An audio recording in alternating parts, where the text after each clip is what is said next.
recibir esa noticia y saber, entender y aceptar, sobre todo, que va a cambiar todo en tu vida, que va a cambiar el futuro, que va a cambiar la forma en cómo te lo habías imaginado y que tienes que cambiar tu aproximación a ese bebé que creías que ibas a tener y que hoy tienes, pero completamente diferente de como lo imaginabas. Bueno, en un principio es un shock, ¿no? Por lo menos yo no me lo esperaba y en un principio pues fue una cubetada de agua fría y que me enfrentó con mi propia ignorancia del tema. No tenía ni idea, no tenía idea que era un cromosoma además en el par 21 que provocaba discapacidad intelectual. Tenía yo muchos prejuicios al respecto.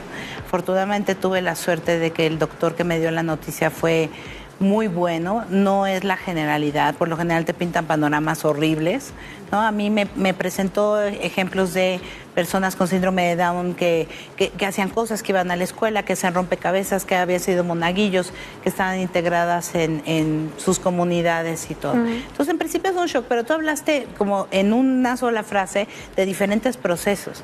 En un primero es un shock, luego tienes que vivir un duelo, luego tienes que aceptarlo y luego tienes que abrazar al hijo que tienes ahí, ¿no? Pero sí creo que es muy importante vivir un duelo, porque tú te imaginaste en tu mente un hijo que no es el que tienes acá.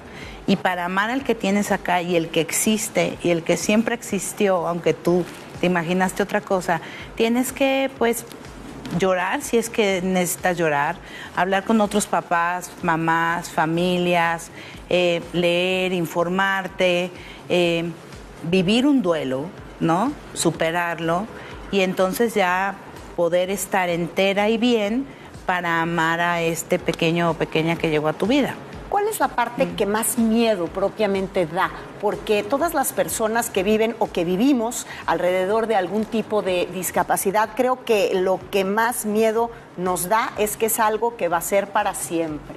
En tu caso, ¿cómo enfrentas eso? Esto va a ser para siempre. ¿Dónde?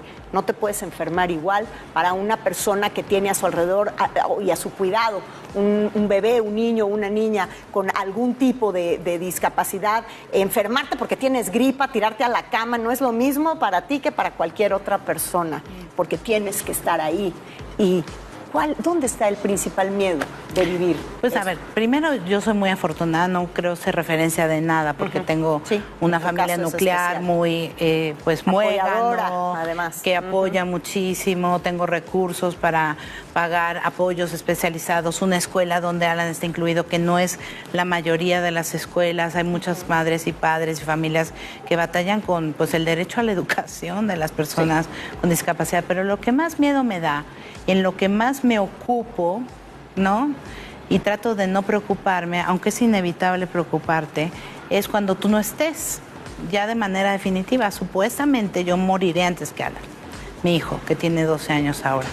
Y pues bueno, yo quiero que él sea feliz, que esté lo más integrado posible, que sea lo más autónomo, y entonces tengo que trabajar hacia eso.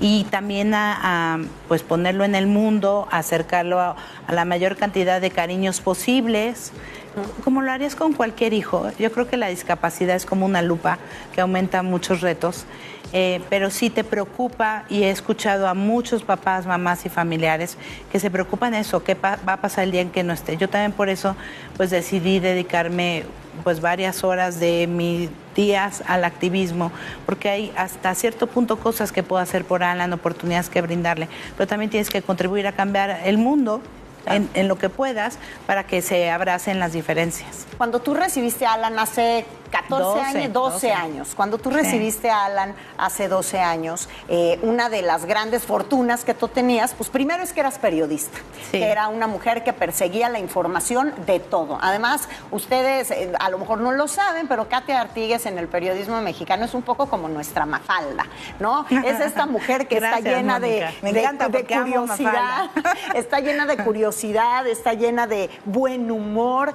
Tú siempre le das la vuelta a la adversidad en todos los temas. Cuando te dedicabas únicamente a la política, reportabas tragediones políticos con un gran sentido del humor, y eso mismo lo apliqué, esa resiliencia la aplicaste precisamente a... Es mi mecanismo de defensa. Es tu mecanismo de defensa, pero eras una mujer informada. El día de hoy en nuestro país y en el mundo hay muchos padres sumidos por su circunstancia en una profunda ignorancia, no saben cómo enfrentar estas cosas ni dónde buscar información, pero sobre todo no saben qué hacer con lo que están sintiendo al recibir esa noticia. ¿Tú qué les dirías, Katy? Pues les diría primero que respiren, que se dejen sentir, que es importante no llenarse la cabeza de decir, es un angelito, soy bendecida. No, lloren, pero pónganse un tiempo. Busquen a otras familias que han pasado por lo mismo. Eso es, yo creo que lo que más te apoya y te ayuda, ¿no? A hablar con otras personas que han pasado por lo mismo. Escríbanlo, llórenlo, grítenlo, pero pónganse un plazo, ¿no? No es una tragedia. La tragedia es la discriminación. Van a aprender muchísimas cosas de estos niños, mucho más de lo que lo esperaban, ¿no?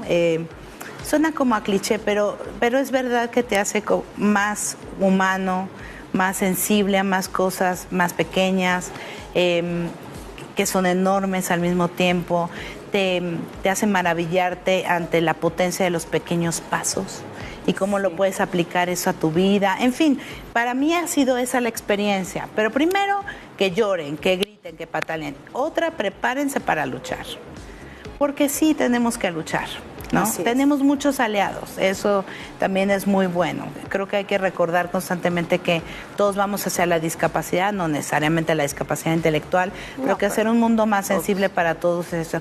Infórmense, tengan una cosa muy práctica, es tengan mucho cuidado con lo que leen en internet. Hay muchas cosas muy desactualizadas. Yo siempre recomiendo muchísimo un portal español que se llama www.down21.org. Me parece que tiene la mejor información, la más actualizada al respecto. Y pues eso, o sea, lloren, vivan su duelo, abracen al hijo que tienen ahí, no estamos solos, hablen con más familias, necesitamos juntarnos más, crear un movimiento asociativo fuerte y información la mejor posible. Y sobre todo, ¿sabes qué? Que comience la inclusión desde casa, empezar por nosotros. Y ¿sabes qué otra cosa, Mónica, si me permites? Es muy difícil para los papás que tenemos un hijo con discapacidad no sobreprotegerlo. Pero es una tendencia que tenemos que combatir abiertamente, porque la sobreprotección es una discapacidad más que le imponemos a nuestros hijos, a todos. Pero si tienen síndrome de Down o discapacidad intelectual en particular, tenemos que hacer de tripas corazón. Yo sé que es encabronadamente difícil, pero tienes que soltarlos. Entonces, bueno, pues tenemos que crear más grupos de apoyo de papás, de mamás, hablar de estos temas, combatir, ojalá, activamente que los dejemos crecer, que no son eternos angelitos ni niños. Ellos merecen poder crecer, pero tenemos que combatir esta sobreprotección. Como siempre, Katia, gracias. Gracias es un gusto y una lección escuchar siempre tu testimonio. Gracias. Muchas gracias. Muy buen día.